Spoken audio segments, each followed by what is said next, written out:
Hello!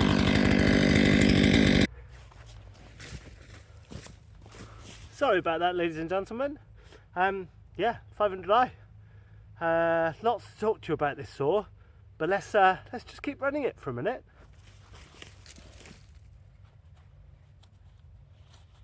Happy Thursday, by the way.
Hi, how are you?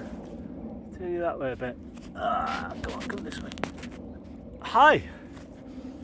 So yeah, there's the 500i. Back in this little spot, helping out one of my local farmers. Oh, there we go. I can't hear myself very well with those ears on. Yeah, there's 500i, back from being lent to an arborist friend of the channel. Hello, if you're watching, friend of the channel, you know who you are.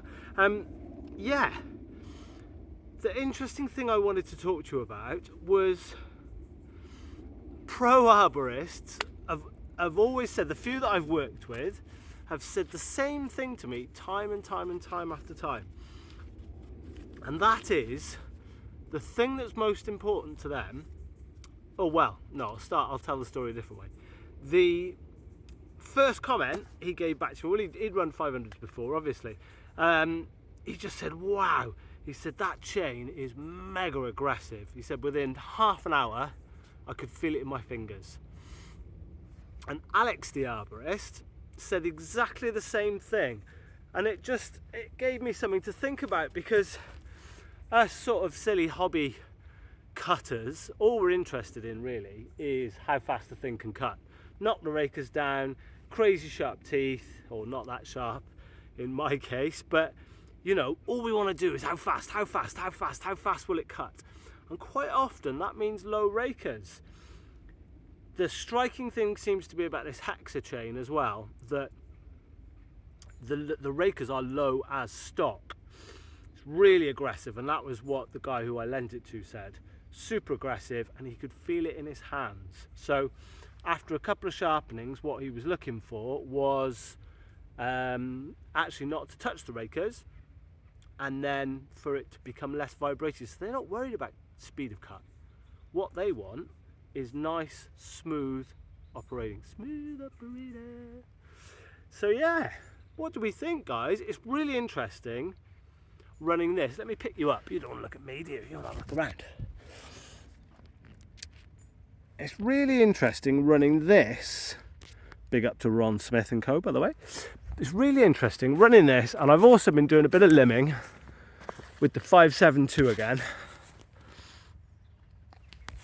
Just knocking all the limbs off the main trunk. I didn't have a lot of fuel left actually in the 500, and they do like a bit of fuel. You know, the weight is a non-issue, even though technically that is supposed to be a heavier saw. With so that's a 25-inch still light on that. That's a 28-inch still light on that. Do you know, there's nothing in it. And you know, I think the more I think about this hexa as well, the more I think it is actually difficult to sharpen. Because that chain, I think it's the rakers thing again though, that chain is brand new and untouched basically. And it as you saw in the last video, lots of you commented on the last video, thank you, with that in, and just how fast it cuts, which is great. But does it vibrate? I don't know, because these have got soft mounts and everything, haven't they? But yeah, bit of a discussion for you. What do you think, guys? Put down in the comments. Do you run a 500? How do you run your chains? Do you run them long enough to notice? What about you pros there? So yeah, we've just about finished this now. I'm just going to finish doing this up. We had a bit of a play with tension, didn't we? I was so scared about getting the chain in the dirt. And I was kept thinking, the further I go, sooner or later, this is going to drop down and it's all going to release the tension, but it didn't. So we'll see. A couple of bigger bits to go, but we've pretty much cleared this through actually.